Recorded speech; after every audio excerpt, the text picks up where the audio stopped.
So what is Sanballat's problem except that he's losing control? All of a sudden, the steering wheel is slipping out of his hands. And now he is doing the exact same thing that Nehemiah did when Nehemiah gathered together, mustered together. I think we need to just the people, the inhabitants of Jerusalem, the Jewish people, that began to share the vision with him. But now we have just the other side of that. It's like, Superman always had his alter ego. Sanballat, fits that place just right there to a T. He spoke before his brethren in the army of Samaria and said, "What are these feeble Jews doing?" Well, they're really not that feeble, mijito. They're really kind of beating you at your own game. But, we gotta say bad things about them. Just the way that the devil speaks at you sometimes. You're doing better. Sometimes you got to listen to what the devil has to say and then really translate it. They're not feeble.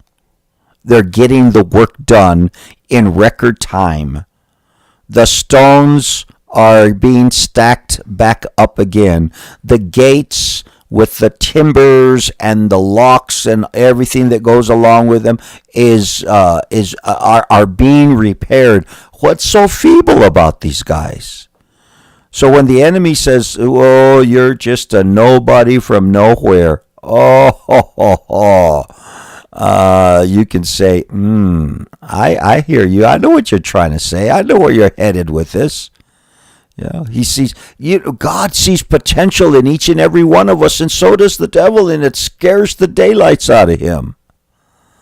The devil knows that one of these days you're going to put that first leg out of bed in the morning, that first foot is going to come out from underneath the covers, and he's going to say, guess who's waking up? And I know where they're going. They ain't going to the refrigerator. They're going to their knees.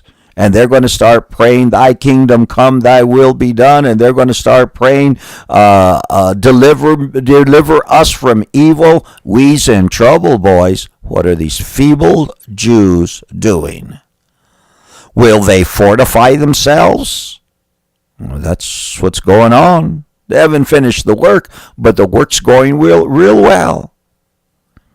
Will they offer sacrifice? Oh my God, is that they would begin to connect with their God. The covenant would begin to strengthen in their lives, and they begin to offer sacrifices. Will they complete it in a day? Oh, mockingly, of course they're not going to, but they're going to complete it in record time. Will they revive the stones from the heaps of rubbish?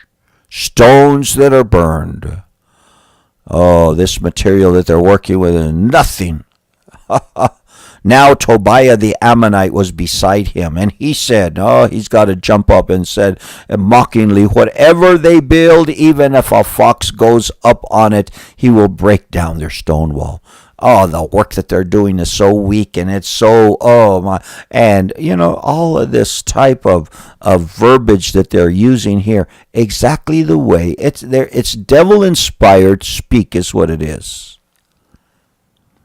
It's that in your face gangsta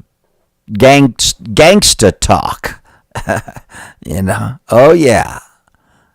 Whatever they build, even if a fox goes up on it, he will break the. Where's the fear? The fear is really falling on Sanballat's side now. Him and Tobiah, they're getting some people together with him.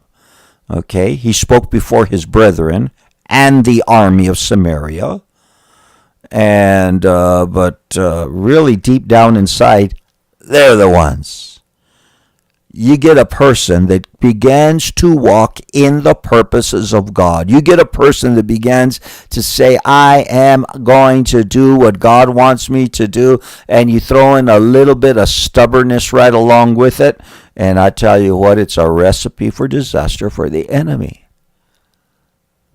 It's going to be just one of these other guys that's going to show up and he's going to change the world. Well, it's going to change his world.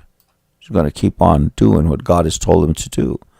And Nehemiah and the people in Jerusalem are just those people that right now they know the purpose of God. And they're seeing activity, they're seeing progress going on. And so Sanballat and Tobiah. And they're trying to muster up their own contradiction to what God is doing. Tobiah was beside him. Verse 4. Now, verse 4, Hear, O God, for we are despised. This is not Sanballat and Tobiah's closing prayer for their little meeting that they have going on.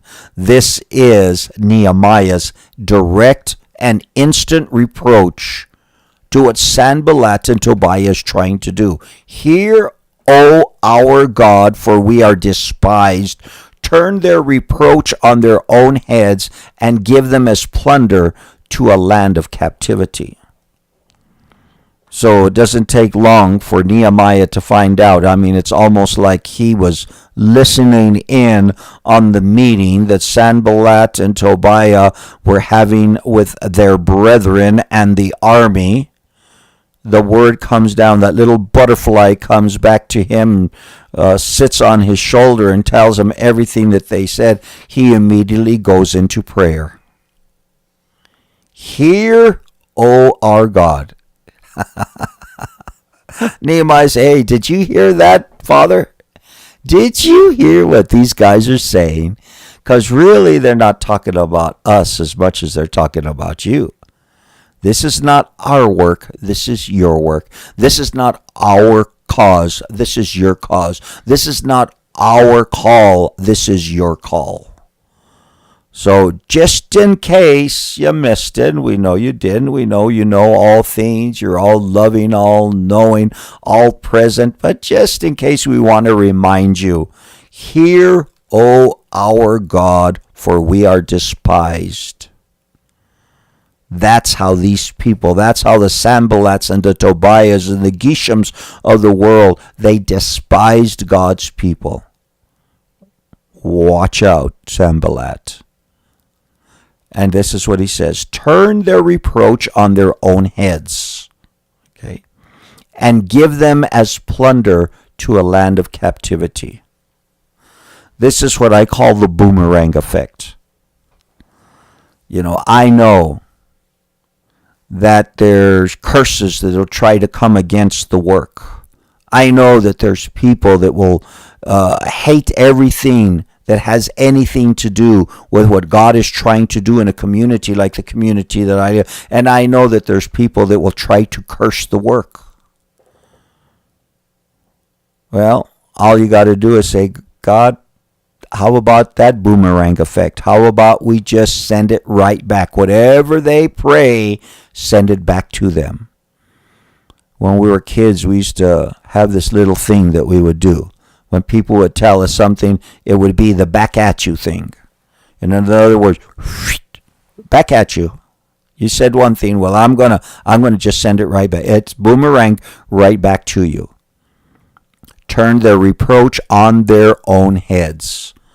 Whatever they're saying, let it fall on them, and give them as plunder to a land of captivity. Nehemiah knew what captivity was all about. The Jewish people knew what captivity was all about. So what we're going to do is we're going to kind of end it there for today. We're going to put our bookmark on the 5th verse of the 4th chapter. And we'll start off at the beginning again tomorrow of this chapter and, catch us up with the Sanballats and the Tobiahs of the world, the mockers, and how we handle them, a proper way of getting it started.